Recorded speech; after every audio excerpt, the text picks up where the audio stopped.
Hello students, हमारे नए channel में आप सभी का स्वागत है। तो आज से जो है हम बिहार बोर्ड का मैट्रिक परीक्षा को ध्यान में रखते हुए बिहार बोर्ड का जो क्वेश्चन बैंक होता है उसको हम शुरू करने जा रहे हैं। और इससे जो है सबसे पहले हम आपको 2011 से लेकर के 2021 तक का सभी सेट जो है उसका ऑब्जेक्टिव करवा देंगे। उसके बाद जो है हम इस पे आपको सब्जेक्टिव क्वेश्चन भी करवा देंगे। तो चलिए हम ऑब्जेक्टिव कि वह कौन सी धातु है जिसे चाकू से काटा जा सकता है। तो देखिए, चाकू से काटे जाने वाले जो हैं मुख्य रूप से 3 धातु होते हैं, जिसमें आपका पहला हो जाता है लिथियम, सोडियम और पोटेशियम।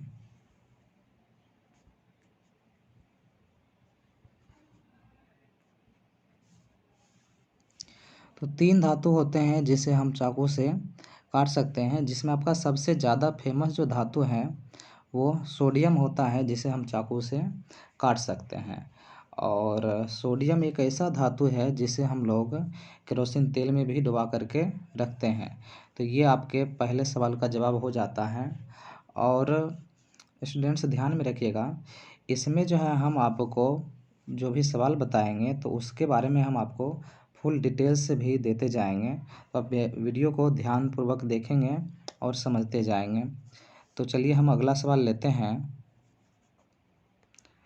तो हमारा अगला सवाल है कि हीरा किस तत्व का अपर रूप है। तो हीरा जो होता है, हीरा आपका कार्बन का अपर रूप होता है। हीरा जो है कार्बन का अपर रूप होता है। कार्बन का संकेत जो है C हो जाता है। कार्बन का जो है हीरा सबसे शुद्धतम अपर रूप होता है। इसके अलावे कार्बन के और भी अपर रूप होते हैं, जैसे कार्बन का और अपर रूप हो जाता है आपका कोयला, ग्रेफाइट,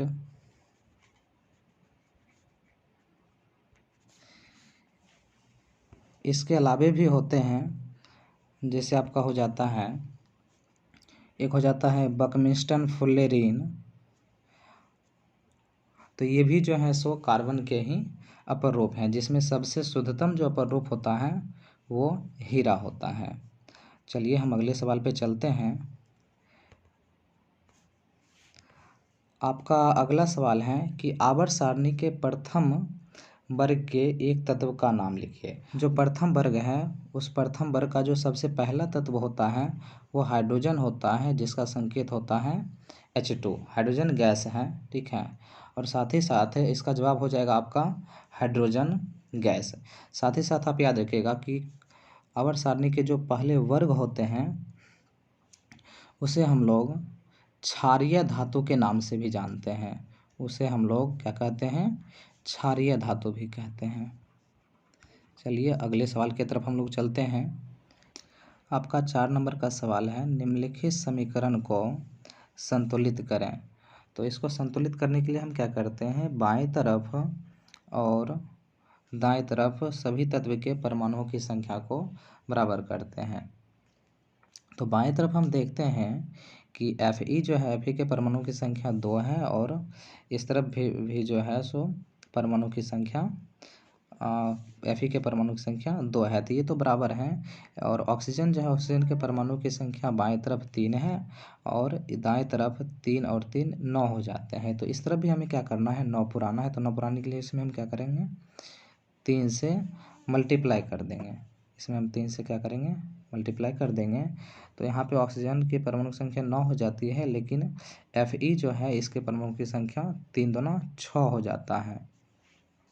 तो इधर भी हम 6 पुराने के लिए इसमें भी हम क्या करेंगे, 3 से मल्टीप्लाई कर देंगे। तो Fe के परमाणु संख्या दाएं तरफ भी 6 हो गया। अब हम आगे देखते हैं, एल्युमिनियम की संख्या की अगर बात करते हैं तो एल्युमिनियम जो है बाएं तरफ 2 है और दाएं तरफ 3 दूना 6 है। तो इधर हम 6 पुराने के लिए क्या करेंगे, इसमें हम 3 से मल्टीप्लाई कर देंगे तो यहाँ पे 6, यहाँ पे कुल मिलाकर के इस जगह पे 2 के जगह 6 हो जाएगा।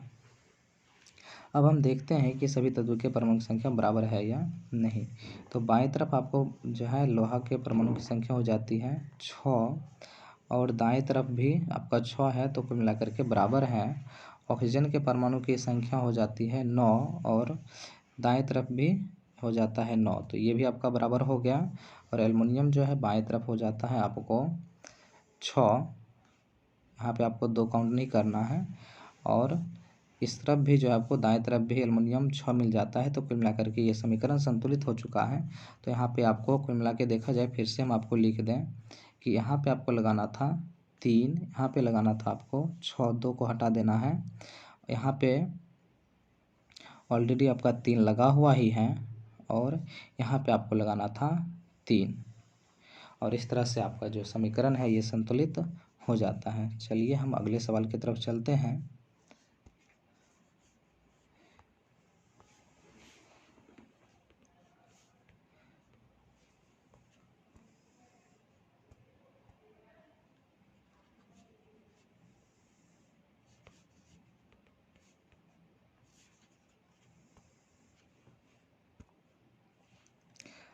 आपका अगला सवाल है, लोहा ऑक्सीजन से संयोग कर क्या बनाता है। तो लोहा जो होता है, लोहा ऑक्सीजन से संयोग करके लोहा का ऑक्साइड बनाता है। लोहा जो है ये ऑक्सीजन से अभिक्रिया करके क्या बनाता है, तो लोहा का ये ऑक्साइड बना लेता है। ये लोहा का क्या बनाता है, ऑक्साइड बना लेता है, और इसी के कारण इसमें जंग भी लग जाता है। और इस जंग लगने की प्रक्रिया को हम लोग क्या कहते हैं, संक्षारण कहते हैं। इसको आप संतुलित भी कर सकते हैं। तो संतुलित करने के लिए आप इस तरफ 2 लगा दीजिए, इसमें ऑक्सीजन में 3 लगा दीजिए और Fe में 4 लगा दीजिए, तो ये आपका संतुलित हो जाता है। चलिए अगले सवाल की तरफ हम लोग चलते हैं। आपका 6 नंबर का सवाल है, हरे पौधों में किस घटक के अभाव में प्रकाश संश्लेषण संभव नहीं है। तो आप सभी जानते हैं कि हरे पौधे जो होते हैं उसके पत्ती में पाया जाता है हरित लवक। हरित लवक पाया जाता है, जिसे हम लोग पर्णहरित भी कहते हैं। इसे पर्णहरित भी कहा जाता है। और इस पर्णहरित में क्या होता है, तो इस पर्णहरित में पाया जाता है क्लोरोफिल। इस पर्णहरित में पाया जाता है क्लोरोफिल। तो आप याद रखिएगा कि क्लोरोफिल के अनुपस्थिति में जो है पौधों में प्रकाश संश्लेषण की क्रिया संभव नहीं हो सकती है। चलिए अगले सवाल की तरफ हम लोग चलेंगे। आपका अगला सवाल है,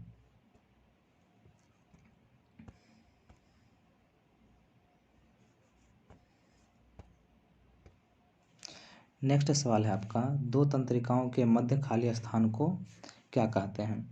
तो याद रखिएगा 2 तंत्रिकाओं के बीच के खाली स्थान को हम लोग सिनेप्स कहते हैं। क्या कहते हैं, सिनेप्स कहते हैं, या सिनेप्टिक स्पेस भी इसे कहा जाता है। सिनेप्स या सिनेप्टिक स्पेस भी इसे हम कहते हैं।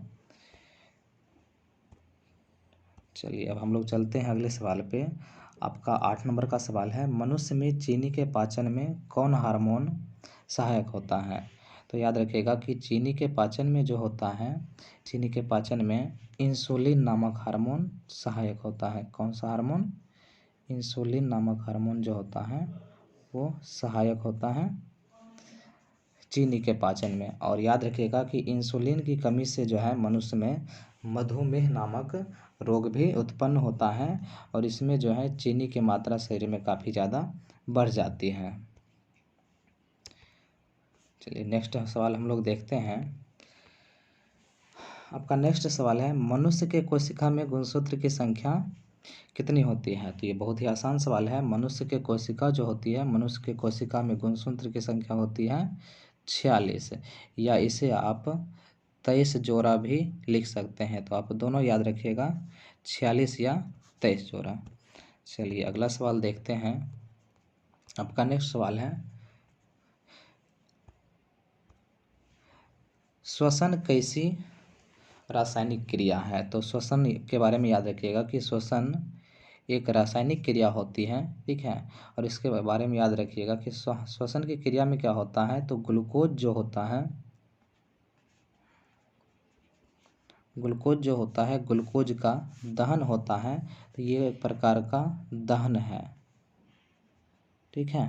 तो इसका आंसर आपका हो जाएगा दहन।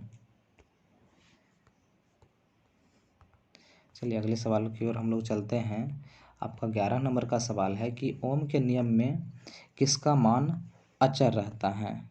तो ओम के नियम में याद रखिएगा कि ओम का नियम जो होता है उसमें ताप का मान अचर रहता है। ताप का मान क्या होता है? अचर रहता है। ताप का मान बदलना नहीं चाहिए। चलिए अगला सवाल देखते हैं, सवाल नंबर 12 में आपको कहा जा रहा है कि विद्युत शक्ति का एसआई मात्रक क्या होता है? तो विद्युत शक्ति जो होता है इसे हम लोग पी से सूचित करते हैं, और इस पी बराबर सूत्र होता है W/T। W जो होता है यहाँ कार्य होता है और T समय होता है। कार्य का मात्रक होता है जूल और समय का मात्रक होता है सेकेंड। तो इसका जो मात्रक होता है वो जूल प्रति सेकेंड भी होता है, और इसी जूल प्रति सेकेंड को वाट भी कहा जाता है। तो याद रखिएगा कि विद्युत शक्ति का जो ऐसा मात्रक होता है वो वाट होता है, और अगर आपको वाट नहीं मिले तो जूल प्रति सेकेंड भी हम लोग कह सकते हैं, ठीक है। चलिए अब हम लोग सवाल नंबर देखेंगे 13 नंबर सवाल है, अस्पष्ट दृष्टि की न्यूनतम दूरी क्या है? तो याद रखिएगा कि अस्पष्ट दृष्टि की जो न्यूनतम दूरी होती है वो 25 सेंटीमीटर होती है। कितनी होती है? 25 सेंटीमीटर होती है। और इसके साथ साथ आप याद रखेंगे कि अस्पष्ट दृष्टि की जो अधिकतम दूरी होती है वो अनंत होती है। अस्पष्ट दृष्टि की अधिकतम दूरी अनंत होती है। ये भी सवाल में पूछा जाता है, तो इसको भी आप अच्छी तरह से याद रखेंगे, ठीक है। चलिए हमारा अगला सवाल है कि बायोगैस का मुख्य घटक क्या है? तो जो बायोगैस होता है, बायोगैस इसका जो मुख्य घटक होता है वो मीथेन होता है। बायोगैस का मुख्य घटक क्या होता है? मीथेन होता है, आप याद रखेंगे। या गोबर गैस जो होता है उसका भी मुख्य घटक मीथेन ही होता है। चलिए आगे चलें। अब आपका सवाल नंबर 15 है, और सवाल नंबर 15 में आपको कहा जा रहा है कि वन संरक्षण का एक प्रमुख उपाय क्या है? तो वन संरक्षण का मतलब होता है वनों को बचाना, और वनों को बचाने का जो एक प्रमुख उपाय होता है, इसमें अब ढेर सारे उपाय हो सकते हैं, लेकिन जो मुख्य उपाय बताया गया है कि अगर आप मान लीजिए पेड़ों को काटते हैं, तो पेड़ को काट कर अगर आप किसी एक पेड़ की कटाई करते हैं तो एक पेड़ की जगह कम से कम आप 3-4 पेड़ जरूर लगाएं। तो आप कह सकते हैं कि वन का पुनः रोपण, ठीक है। वन का पुनः रोपण, ठीक है। ये जो है इसका आपका क्या हो जाएगा? एक प्रमुख उपाय हो जाएगा। चलिए तो कुल मिलाकर के शुरू में जो है आपको 2011 का जो सेट है उसमें 2011 के सेट में शुरू में आपको 15 ऑब्जेक्टिव दिए जाते हैं जिसमें ऑप्शन नहीं रहते हैं, ठीक है। तो उसे हम आपको करा दिए हैं। अब इसके बाद आपको ऑप्शन वाले सवाल दिए जाते हैं जिसमें आपको 4 ऑप्शन मिलते हैं, और वो कुल 20 सवाल मिलते हैं। तो चलिए हम उसको भी करा देते हैं साथ ही साथ। तो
तो अब हम लोग ग्रुप बी की ओर चलते हैं।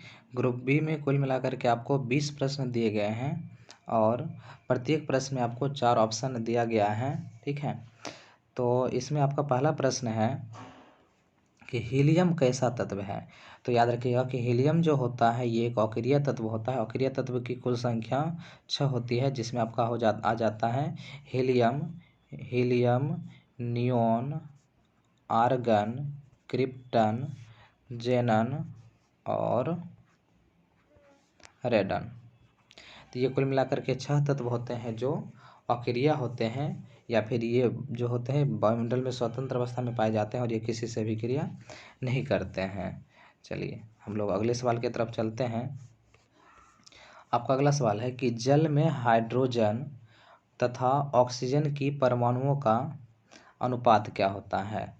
तो जल का जो सूत्र होता है, जल का सूत्र हम लोग जानते हैं H2O होता है। और H2O में अगर हम देखें तो हाइड्रोजन का परमाणु जो है 2 है, हाइड्रोजन के 2 परमाणु हैं और ऑक्सीजन के 1 परमाणु हैं। तो हम क्या देखते हैं, जल में हाइड्रोजन और ऑक्सीजन के परमाणु का अनुपात कितना हो जाता है, 2:1 हो जाता है। ऑप्शन नंबर हमारा हो जाएगा ए। अगले सवाल की ओर हम लोग चलते हैं। अगला सवाल है आपका कि आवर्त सारणी में कितने आवर्त होते हैं। तो आवर्त सारणी में अगर आवर्त की बात की जाए, सबसे पहले आवर्त और वर्ग क्या होता है हम आपको समझा देते हैं। आवर्त सारणी जो होता है, आवर्त सारणी में क्षैतिज जो रेखाएं होती हैं, क्षैतिज रेखाओं को हम लोग आवर्त कहते हैं और इसकी जो टोटल संख्या होती है ये 7 होती है। अगला सवाल है आपका कि सिलिका क्या एक उपधातु होता है। अब अगर हम उपधातु की बात करें तो उपधातु क्या होता है, तो जिसमें धातु और अधातु दोनों का गुण पाया जाता है उसे हम क्या कहते हैं, उपधातु कहते हैं। और वर्तमान में उपधातुओं की कुल संख्या 7 है। उपधातुओं की संख्या कितनी है, 7, जिसमें आपका आ जाता है boron, silicon, germanium, arsenic, antimony, tellurium और पोलोनियम। ये सभी के सभी आपके क्या हैं, उपधातु हैं। अगले सवाल की ओर चलते हैं कि OH का क्रियाशील मूलक कौन है। तो OH का क्रियाशील मूलक कौन है, इसे बताने से पहले हम आपको सभी का क्रियाशील मूलक बता देते हैं, उससे में आपका आंसर भी मिल जाएगा। जैसे कीटोन की बात करें तो कीटोन जो होता है इसका क्रियाशील मूलक होता है CO। और एल्डिहाइड जो है, एल्डिहाइड का क्रियाशील मूलक हो जाता है आपका CHO। और अल्कोहल जो है, अल्कोहल का आपका क्रियाशील मूलक होता है बॉन्ड OH। तो आपको जो है आपका जवाब मिल गया होगा। आपका जवाब क्या हो जाएगा, OH का क्रियाशील मूलक क्या होता है, अल्कोहल होता है। अगले सवाल की ओर चलते हैं।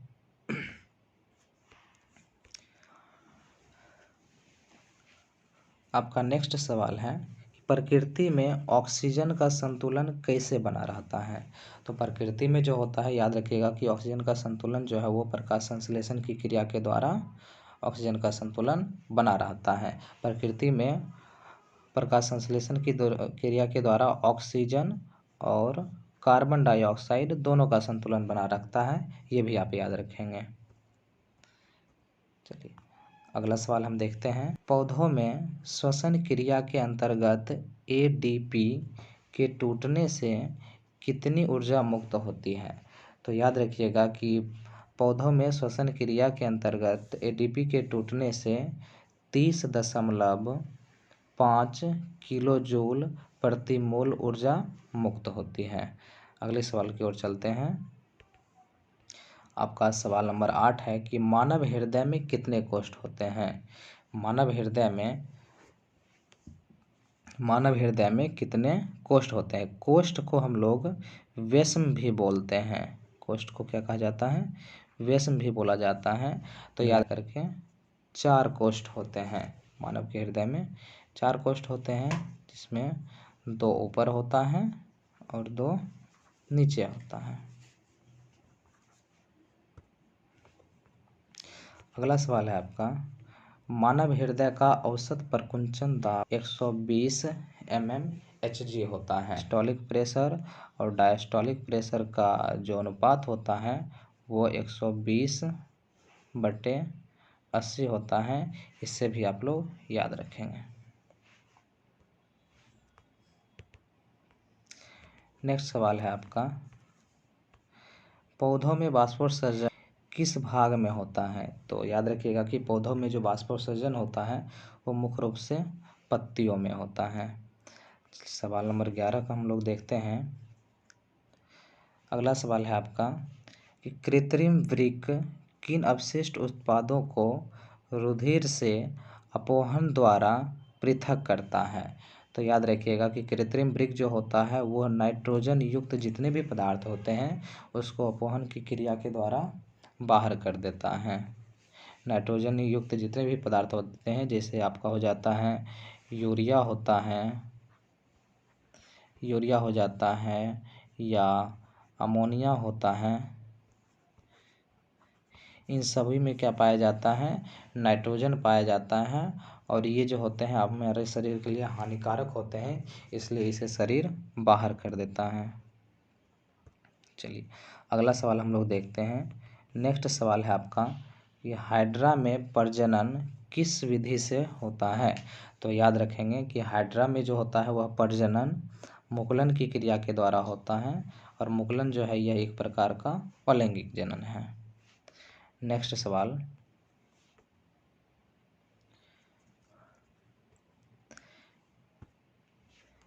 किसी माध्यम के अपवर्तनांक का मान होता है? तो किसी माध्यम के अपवर्तनांक का मान जो होता है वो क्या होता है? आपको भी पता है, साइन आई बटे साइन आर होता है। और आप अच्छी तरह से जानते होंगे कि साइन आई बटे साइन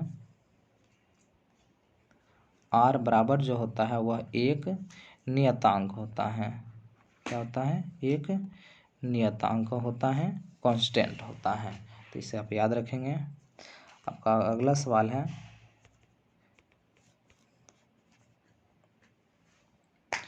नेक्स्ट सवाल है आपका, दाढ़ी बनाने में कौन दर्पण उपयुक्त होता है? तो दाढ़ी बनाने में जो होता है, दाढ़ी बनाने में आपको काम आता है अवतल दर्पण। और अवतल दर्पण क्या करता है? वस्तुओं के चेहरा को, वस्तु जो होता है उसको परा करके दिखाने का काम करता है। समतल दर्पण जो होता है, समतल दर्पण का उपयोग भी हम लोग कभी कभी अपना चेहरा देखने के लिए कर लेते हैं, लेकिन मुख्य रूप से याद रखेंगे अवतल दर्पण। उत्तल दर्पण की बात करें तो उत्तल दर्पण का उपयोग हम लोग किस में करते हैं? साइड मिरर के रूप में। किस में करते हैं? साइड मिरर के रूप में हम लोग उत्तल दर्पण का उपयोग करते हैं। नेक्स्ट सवाल है आपका सवाल नंबर 15। सवाल नंबर 15 में कह रहा है कि स्पेक्ट्रम में किस रंग की किरण का झुकाव अधिक होता है? तो स्पेक्ट्रम जो होता है, स्पेक्ट्रम में अगर हम बात करें तो स्पेक्ट्रम में सबसे ज़्यादा जो झुकने वाला किरण होता है वो कौन सा होता है? तो बैगनी होता है। सबसे ज़्यादा कौन सा किरण झुक जाता है? बैगनी किरण सबसे ज़्यादा झुकता है।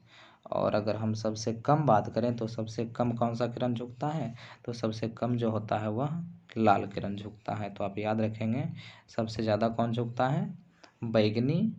और सबसे कम कौन झुकता है? लाल। ये दोनों आप याद रखेंगे।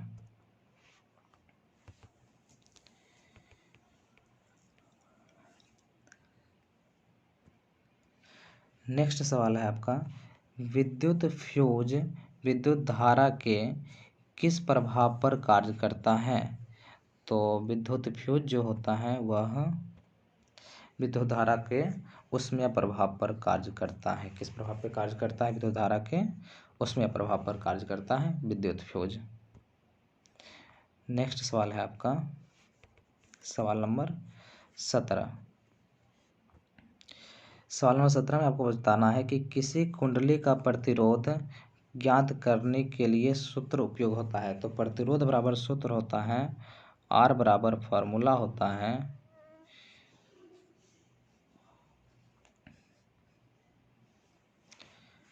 किसी कुंडली का प्रतिरोध ज्ञात करने के लिए सूत्र होता है। तो किसी कुंडली का प्रतिरोध ज्ञात करने के लिए आपका R बराबर फॉर्मूला हो जाता है V/I।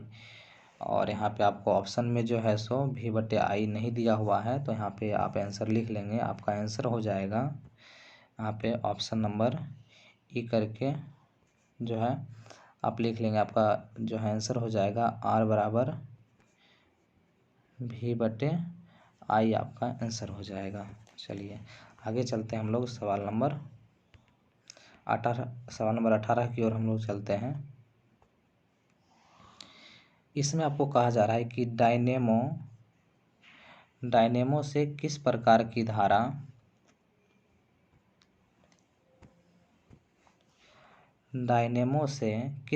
की धारा प्राप्त होती है। तो डायनेमो जो होता है, डायनेमो दोनों प्रकार का होता है। DC डायनेमो भी होता है और AC डायनेमो भी होता है। तो दोनों तरह के डायनेमो होते हैं। तो डायनेमो से आपको कौन सी धारा मिलेगी? दिष्ट धारा भी मिलेगी, प्रत्यावर्ती धारा भी मिलेगी। मतलब डायनेमो से आपको दोनों प्रकार की धाराएं मिलने वाली है, प्रत्यावर्ती धारा भी और दिष्ट धारा भी। Option number C. चलिए नेक्स्ट सवाल देखते हैं हम लोग। आपका नेक्स्ट सवाल है कि डेंगू उत्पन्न करने वाला मच्छर किस तरह के जल में रहता है? तो डेंगू उत्पन्न करने वाला जो मच्छर होता है, याद रखेंगे आप, डेंगू उत्पन्न करने वाले जो मच्छर होते हैं वो साफ जल में पाए